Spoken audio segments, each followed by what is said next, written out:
Today, we're breaking down one of the most remarkable energy transformations of the 21st century, Nepal's leap from crippling blackouts to near universal electricity. Now, this isn't a story about one massive dam or a single government decree. No, it's a story about a grassroots revolution powered by small rivers, the sun, and the people themselves. And it all really starts with one of those people. That's the voice of Pabitra Giri. Before 2007, her life, like millions of others in rural Nepal, was pretty much dictated by the sun. Evenings meant dim, smoky kerosene lamps. But when local electricity finally arrived, it didn't just bring light, it brought opportunity for her kids' education, for her own business, and really, for a whole new future. And when you zoom out, the scale of change that Pabitra's story represents is, well, it's just staggering. In a little over 2 decades, rural electrification in Nepal skyrocketed from less than 35% to over 93%. And remember, this happened in a country that, not too long ago, suffered daily blackouts lasting up to 18 hours. So the crucial question is, how on earth did they pull off this incredible leap? Well, here's the thing. The answer wasn't some traditional, top-down infrastructure project. Instead of just waiting around for a national grid that might never arrive, communities in Nepal basically leapfrogged the old technology, going straight from kerosene to renewables. It was a completely decentralized revolution, a true bottom-up breakthrough. This whole revolution was built on a really smart, dual technology approach that was perfectly suited to Nepal's geography. See, they didn't bet on just one single solution. They harnessed the 2 most abundant resources they had, the constant flow of their mountain streams and the power of the Himalayan sun. So let's break down that first pillar, the rivers. So pillar number 1 was micro-hydropower. Now, we're not talking about massive dams here. We're talking about small, 10 to 100 kilowatt plants powered by the thousands of streams cascading down the Himalayas. But the real innovation here wasn't just the technology, it was the ownership model. And the model they came up with? Well, it's brilliant in its simplicity. The government, through its Alternative Energy Promotion Center, basically acts as a catalyst. It provides the initial studies and support. But the community itself is the driver, contributing their own labor and capital. And crucially, a local committee becomes the owner, managing and operating the plant. This creates this deep sense of ownership and, well, it ensures the project's long-term success. So what does this community ownership actually look like in practice? Well, let's take the Darbong area. After a 51-kilowatt plant went online, the local economy just exploded. In only 4 years, 22 new businesses were born in a region that previously had almost none. We're talking furniture makers, poultry farms, even a noodle factory, all powered by the local river. And the impact just ripples out, far beyond just creating new businesses. Research shows incomes rising for over 75% of residents. Electric mills are freeing women from hours of backbreaking manual labor. Kids are able to study safely, and health clinics can finally refrigerate vaccines.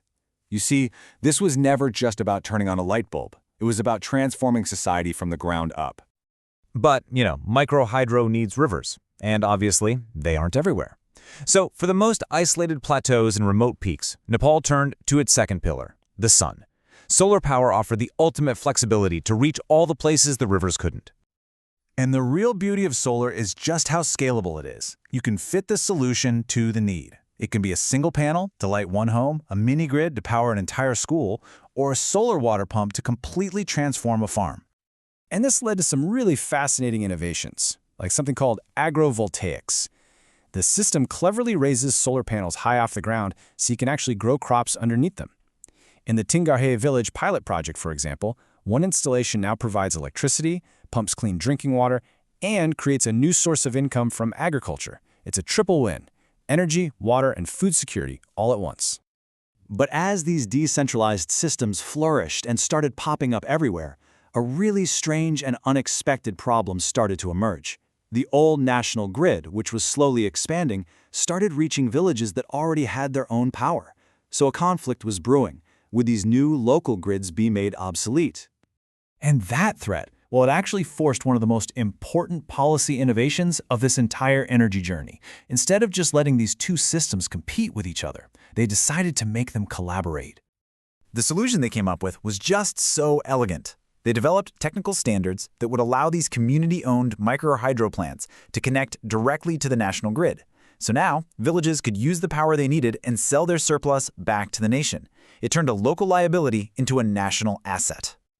And the Sayur Bhumi plant was the pioneer here. It was on the verge of being shut down by the grid's arrival, but it became the first to connect and sell its excess power. And get this single policy change is expected to generate over $10,000 in annual income for the community, ensuring that plant's financial future indefinitely. Okay, so even with all this incredible progress, the journey's not quite over. Nepal's story now offers a really powerful blueprint for the rest of the world, but it also reveals the final immense challenge, what they call the last mile. And this really reveals the core disparity. While the national electrification rate is an impressive 94%, if you look at the remote mountainous Karnali province, it's barely 50%. This is the last mile problem, connecting the most isolated and difficult-to-reach communities, where the standard solutions just don't work. So the path forward is really built on these two pillars. You can think of it this way. Microhydro provides the power for industry where rivers flow, while solar provides this versatile life support, basic light and water everywhere else. The key isn't choosing one over the other. It's all about using the right tool for the job. So when you boil it all down, this whole story really comes back to three core principles, what we're calling the Nepal model. First, radical decentralization, putting ownership right in the hands of the community. Second, technological flexibility, using a whole mix of solutions instead of a one-size-fits-all approach. And third, political adaptability, being willing to change the rules to turn threats into opportunities. You know, Nepal's journey really challenges a fundamental assumption about how we build our world. It suggests that the most effective path forward isn't always about mega projects from the top down, but maybe it's about empowering communities from the bottom up.